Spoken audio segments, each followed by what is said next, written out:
os fantasmas em campo, né? Eu estudei uma época, principalmente na Copa do Catar, acontecimentos sobrenaturais nos estádios de futebol, e por mais que isso, num primeiro momento, pareça algo muito distante, né? Parece que são temas que não dialogam, poxa, tem tudo a ver, superstição, sobrenatural, com futebol.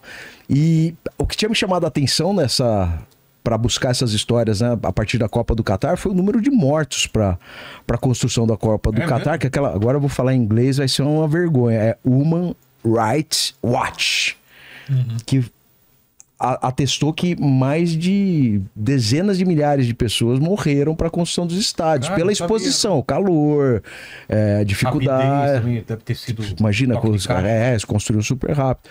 E aí foi uma busca muito legal. Primeiro porque eu sou pontepretano e eu sei que você é corintiano também. Sim.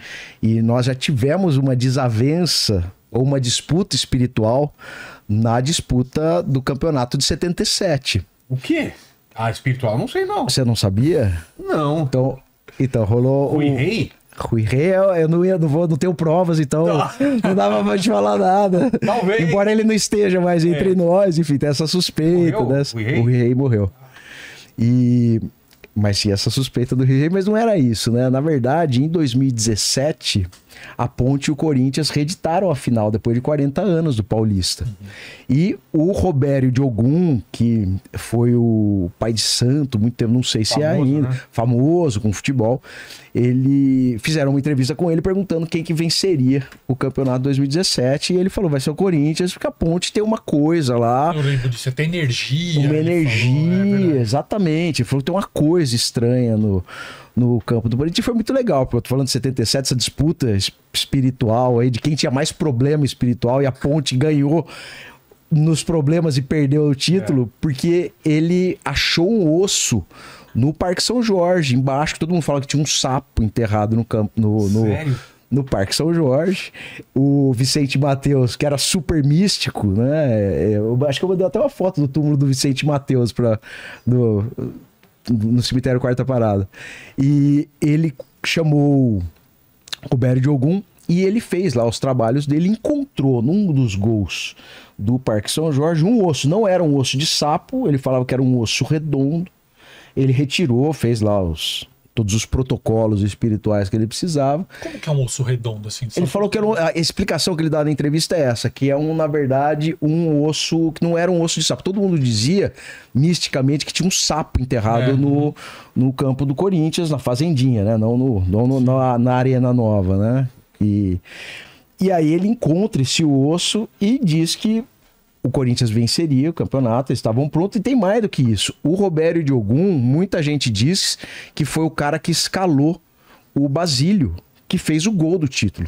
Então, a gente perdeu o título e a força espiritual do nosso problema continua até hoje, né? E, enfim, só continuando a história, por que eu me interessei tanto por isso? Porque eu fui buscar na origem, né, a origem desse problema, possível problema, na Ponte Preta. E aí descobri que em 1960 houve um campeonato em que a Ponte foi rebaixada, um paulista. O ídolo da Ponte acabou sendo tido como um dos culpados, né, e foi dispensado de maneira muito ingrata. Porque sempre cai a culpa no jogador, não, né, em quem escala, quem o contrata, enfim. E aí diziam que a mãe desse jogador havia rogado uma praga, que a Ponte não subiria em 7 anos, ia ficar na Série B 7 anos. Muito bem, essa é uma história lá lendária da cidade e tal, mas o que aconteceu né, pelo menos pelo que eu considero, conjugando todas essas minhas pesquisas inúteis sobre assombração, que em 1960, quer dizer, pouco mais de 1960, 1965, a Ponte teve um jogo decisivo contra a Portuguesa Santista, que se ela empatasse, subia para a primeira divisão, então estaria encerrada essa maldição, suposta maldição. E aí no jogo que era no Majestoso, no Moisés Lucarelli, teve uma briga monumental, porque a Ponte conseguiu perder da Portuguesa Santista o jogo em casa, então não subiu, teve uma guerra, os bandeirinhas, os dois fugiram, um com uma pedrada na cabeça, uma desgraça o jogo, e morreu um macaquinho. Ah, é verdade. O macaquinho que Que é o símbolo, era o símbolo da ponte, e tinha um cara que levava o macaquinho mesmo, vivo no campo. Na confusão ele Na confusão eles perderam e acharam o macaquinho morto depois da confusão. E aí dizem que enterraram o macaquinho lá. E eu falei, pô, mas o espírito de um macaquinho... E lógico, mais uma vez avancei meus estudos inúteis e vi que todos os macacos, na verdade, são herdeiros de Hanuman. Vocês já ouviram falar no Hanuman? Sim, é hindu, deus hindu. É um deus hindu. É um deus hindu, que é o deus macaco, e é muito interessante. Tem até o jogo, né? Que representa isso. Eu não sei o nome do jogo, mas é... Do Deus Macaco, que é um jogo chinês que lançaram. Não do Donkey Kong, não. Porra, Lélia, pô, sério. Não, ô Léo, Não tem nenhum. Léo, ele fez de propósito essa, cara. Não. O Donkey é japonês, né? E é meio. Isso daí é antigo, eu tô falando um jogo que foi o ano passado, Donkey Kong ano passado, cara. Pode ter alguma versão nova do Donkey Kong. Mas enfim, aí eu vi que o Hanuman, ele é a reencarnação de Shiva, que é o deus da construção e da destruição, né? Ele faz. E ele é o deus do impossível, ele dialoga com a capacidade que nós temos, que a gente chama de inteligência emocional, para superar, às vezes, e conseguir fazer feitos impossíveis. Então, eu imagino que a gente tenha que se compor ou recompor com o Hanuman para as coisas acontecerem. É muito louco, porque quando eu contei essa história toda e descobri isso tudo, a Ponte estava na Série B, que é uma estratégia da Ponte Preta. A Ponte cai para ganhar o campeonato, então para ter o título. Então agora a gente tá na C, é a mesma coisa. Ela vira campeão, mano. Vira campeão. Então era isso. Então eu comprei uma imagem do Hanuman, fiz uns paranauê lá que me explicaram como é que fazia. E a Ponte foi campeã da Série B do Paulista. Pô. Então eu comecei a procurar essas histórias aí e vi que tinha uma relação muito interessante entre essa ideia da superstição com acontecimentos sobrenaturais mesmo. Tanto no Brasil, no interior de São Paulo, a gente tem histórias incríveis. Você falou da Ponte, a Ponte, eu sou palmeirense, né? Então eu tô muito feliz aí, eu ando feliz esses dias. A Ponte foi o primeiro time a ter um jogador negro. É isso, Miguel do Carmo. 1900. É a primeira democracia racial, 1900. O Vasco reclama essa condição, mas a Ponte foi o primeiro. Eu falo que a Ponte, cara, tô falando do Palmeiras também, né? A gente entrando numa seara que talvez não pertença muito a vocês palmeirenses, mas nós, Ponte Pretanos, somos bicampeões mundiais de basquete feminino. Ah, é? É, a Paula e a Hortência, cara. É verdade, é verdade. A gente tem 2 títulos mundiais de Mas basquete. Você tava falando de esse lance de enterrar ossos e tal. Eu sei que tem, eu acho que no Reino Unido.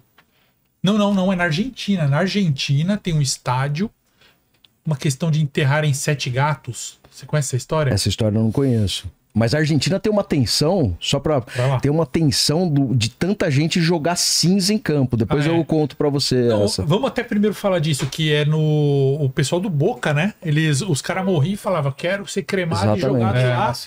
E aí, isso aí começou a dar muito problema até de energia. O povo falava, peraí, a gente tá derrubando. Muita gente morta. Muita gente morta.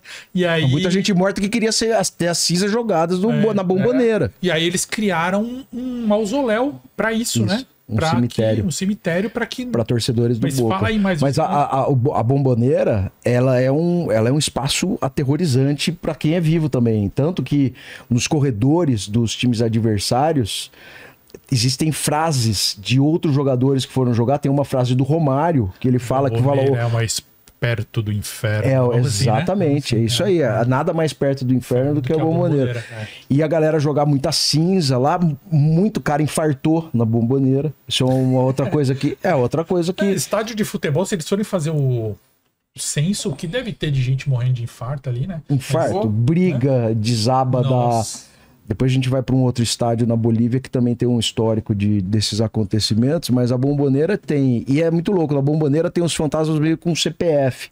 Você tem um ex-técnico de basquete que aparece lá, tem um menininho que usa uma roupinha azul e branca que também aparece, e na Bomboneira tem uma noiva fantasma. Maradona ainda não apareceu na Bomboneira. Mas, porque ele é Deus, é verdade. Né? Mas teria que ser numa igreja, vai ter a igreja do Maradona, né? Mas eu acho que futebol atrai essa atenção muito por tudo que ele causa nas pessoas, né? Futebol, você provoca paixão, futebol provoca grandes traumas, a gente tem uma série de expectativas que são frustradas, e não é só de título, não é só de torcedor, porque você tem um monte de atletas que sonham com sucesso, com dinheiro, e cara, quem alcança mesmo esses feitos são 5% dos atletas profissionais, né?